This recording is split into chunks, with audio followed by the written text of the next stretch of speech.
ഭിന്നശേഷിക്കാരിയായ വയോധികയുടെ വീട്ടിലേക്ക് റോഡ് നിർമ്മിക്കുന്നതിന് സ്ഥലം ഏറ്റെടുത്ത് നൽകുന്നതുമായി ബന്ധപ്പെട്ട പരാതിയിൽ ജില്ലാ കളക്ടറുടെ നിർദ്ദേശപ്രകാരം തളിപ്പറമ്പ് ആർഡിഒ ഓഫീസിൽ ഹിയറിംഗ് നടന്നു. സംസ്ഥാന ഭിന്നശേഷി കമ്മീഷണറുടെ നിർദ്ദേശപ്രകാരമാണ് കളക്ടർ ആർഡിഒയോട് റിപ്പോർട്ട് തേടിയത്. പയ്യന്നൂർ അന്നൂരിലെ AK ഭവാനിയമ്മ എന്ന 71-കാരിയുടെ പരാതിയിലാണ് നടപടി.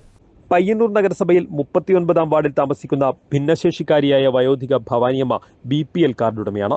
നഗരസഭയാണ് ഇവർക്ക് വീട് വെച്ച് നൽകിയത്. ഭവാനിയമ്മയുടെ വീട്ടിലേക്ക് റോഡ് നിർമ്മിക്കാൻ വാർഡ് കൗൺസിലർ മുന്നിട്ടിറങ്ങി 2024 നഗരസഭ KMK അപ്പാടെ കല്ലിടൽ റോഡ് നിർമ്മിക്കാൻ തീരുമാനിച്ചിരുന്നു.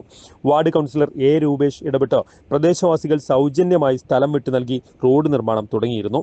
ഭവാനിയമ്മ റോഡ് നിർമ്മാണ ചെലവിലേക്കായി 70,000 രൂപ നൽകുകയും ചെയ്തു.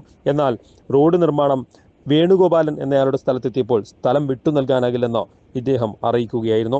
പ്രവൃത്തി തുടങ്ങിയപ്പോൾ സ്ഥലം വിട്ടു നൽകാമെന്ന് സമ്മതിച്ചിരുന്ന വേണുഗോപാൽ വാക്കുമാറിയതിനെ തുടർന്ന് റോഡ് നിർമ്മാണ പ്രവൃത്തി മുടങ്ങി.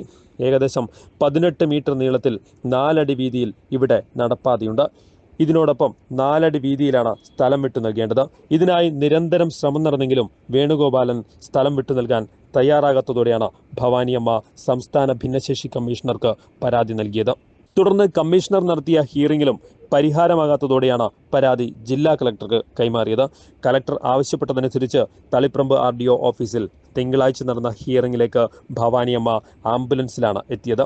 2016 ഭിന്നശേഷി നിയമത്തിലെ വകുപ്പുകൾ പ്രകാരം സ്ഥലം ഏറ്റെടുത്ത് നൽകുന്നതിന് നടപടി ഉണ്ടാകുമെന്നാണ് പ്രതീക്ഷിക്കുന്നതെന്നും 2 ആഴ്ചയിലൊരിക്കൽ ഭവാനിയമ്മയെ ആശുപത്രിയിലേക്ക് വളരെ ബുദ്ധിമുട്ടിയാണ് കൊണ്ടുപോകുന്നതെന്നും ബന്ധുവായ ശ്രീരാജ് കണ്ണൂർ വിഷനോട് പറഞ്ഞു.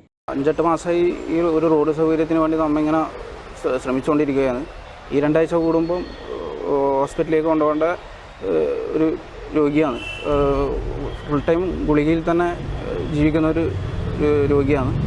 അപ്പം നാട്ടുകാരും അവിടെ മുനിസിപ്പൽ കൗൺസിലറും എല്ലാം ബന്ധപ്പെട്ട് ഏകദേശം നമ്മുടെ വീടിൻ്റെ കുറച്ച് അടുത്ത് വരെ ഒരു സ്വകാര്യ വ്യക്തിയുടെ സ്ഥലത്തിൻ്റെ അപ്പുറം വരെ റോഡ് എത്തിയിട്ടുണ്ട്.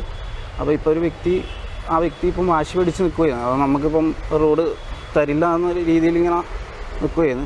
അപ്പോൾ ഇതിപ്പം ആ രോഗിനെയും കൊണ്ട് ഞാനാണിപ്പം എടുത്തിട്ട് കൊണ്ടുപോകല്. കാരണം വെച്ചാൽ മൂത്ത മകൻ ഡിസ്കിൻ്റെ ഓപ്പറേഷനെല്ലാം കഴിഞ്ഞ് ഒന്നും ചെയ്യാൻ പറ്റാത്ത അവസ്ഥയിലായി. പിന്നെ രണ്ടാമത്തെ മകൻ്റെ മകൻ ഒരു +1 വിദ്യാർത്ഥിയാണ്. ഓനെ എടുത്തിട്ട് കൊണ്ടുപോകുന്നു. News bureau, Taliparamba.